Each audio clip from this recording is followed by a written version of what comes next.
अस्सलाम वालेकुम viewers, welcome to my channel. आज हम बना रहे हैं कीमा कढ़ाई। बहुत ही मज़ेदार और आसान रेसिपी, ज़रूर ट्राई करें। तो तमाम टिप्स एंड ट्रिक्स के साथ आइए स्टार्ट करते हैं।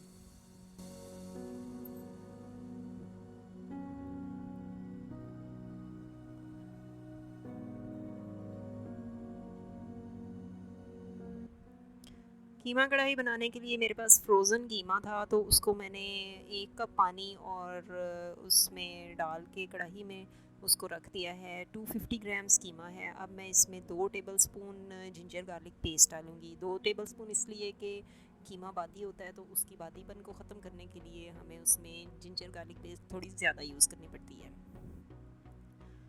और इसके साथ ही साथ हम इसमें 1 टीस्पून धनिया पाउडर डालेंगे। ये मोटा कुटा हुआ धनिया पाउडर है।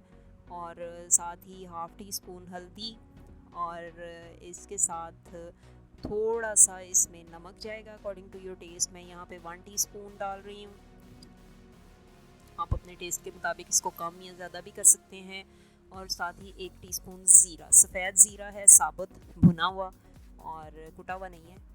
तो ये हम डाल के तो इसको कवर करके रख देंगे तकरीबन 5 से 7 मिनट। साथ ही 1 टेबलस्पून ऑयल मैं फ़िलहाल डाल रही हूँ। और बाद में हम थोड़ा सा ऑयल डालेंगे और ताकि इसको हम भून सकें। अब 5 से 7 मिनट के लिए, डिपेंडिंग के आपका जो कीमा है वो कितना मोटा है। अगर मोटा है तो आप इसको 7-8 मिनट कुक कर लें, और अगर बारीक कीमा है तो इसको 5 मिनट काफ़ी है। ये 5 मिनट बाद देख सकते हैं कि इसका पानी ऑलमोस्ट खुश्क हो चुका है और ऑयल के बबल्स नज़र आ रहे हैं थोड़े थोड़े। अब मैं इसमें 1/4 कप ऑयल डालूँगी और इसको इसी ऑयल के अंदर हमने फ्राई करना है। और उस वक्त तक भूनना है जब तक कि इसमें से ऑयल निकलना ना शुरू हो जाए। जब आप कीमे को थोड़ा सा साइड पे करेंगे तो उसमें से ऑयल निकलता हुआ नज़र आएगा। ये 1 टीस्पून रेड चिली पाउडर है, लाल मिर्चों का पाउडर। और 1 ही टीस्पून क्रश्ड चिलीज़ हैं, यानी मोटी कुटी हुई मिर्चें हैं। तो ये दोनों डालने के बाद मैं इसमें मिक्स करके, क्योंकि नमक और हल्दी हम पहले से डाल चुके हैं, अब इसको हमने उस वक्त तक भूनना है जब तक मिर्चें भी भुन जाएँ और कीमा भी अच्छी तरह से फ्राई हो जाए। और इसमें जैसे मैं साइड पे कर रही हूँ तो इसमें से थोड़ा सा ऑयल निकल आएगा, तो आपको क्लोज़ करके दिखाऊंगी तो वो आपको नज़र आ जाएगा। ये इसको उस वक्त तक हमने फ्राई कर लिया है। अब आ जाती है बाकी इंग्रेडिएंट्स की बारी। तो बाकी इंग्रेडिएंट्स में सबसे पहले हम प्याज डालेंगे। इसमें 2 बड़े साइज़ के अनियंस हैं जो मैंने बारीक चॉप कर लिए हैं। बहुत बारीक नहीं, आपकी अपनी चॉइस है कि आप इसको कितना बारीक पसंद करते हैं। लेकिन मैं इस तरह का इसलिए डालती हूँ कि बाद में अगर कीमा बच जाए तो उसको मैं पराठों में इस्तेमाल कर सकूँ। 2 बड़े साइज़ के टमाटोज़ हैं। आप इसमें चाहें, अगर टमाटर आपको इस तरह से पसंद नहीं है तो आप इसको इसमें टमाटो प्यूरी भी डाल सकते हैं। लेकिन मैं प्रेफर करती हूँ कि मैं इसमें टमाटोज़ डालूँ, उनकी लुक बहुत अच्छी आती है इसमें।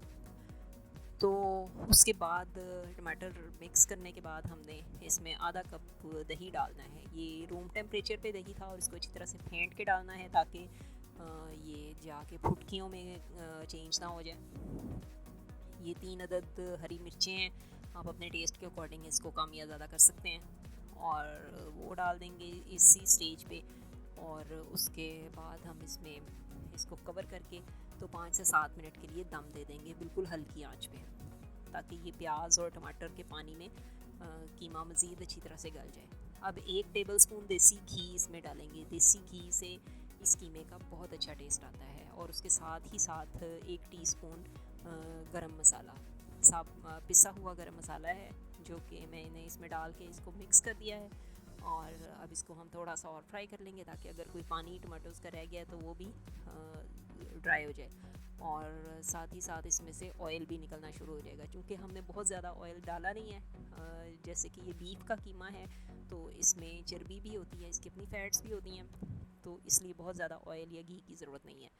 तो उसके बाद इसको हरा धनिया कटा हुआ और जो जूलियन कट जिंजर है उसके साथ हम इसको गार्निश कर लेंगे।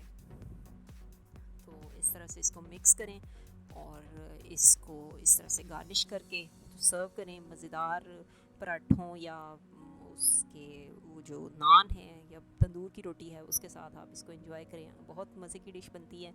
और हमारे चैनल को सब्सक्राइब करें और वीडियोस को लाइक करें और फ्रेंड्स के साथ शेयर करें। Okay viewers, thanks for watching. Allah हाफिज़।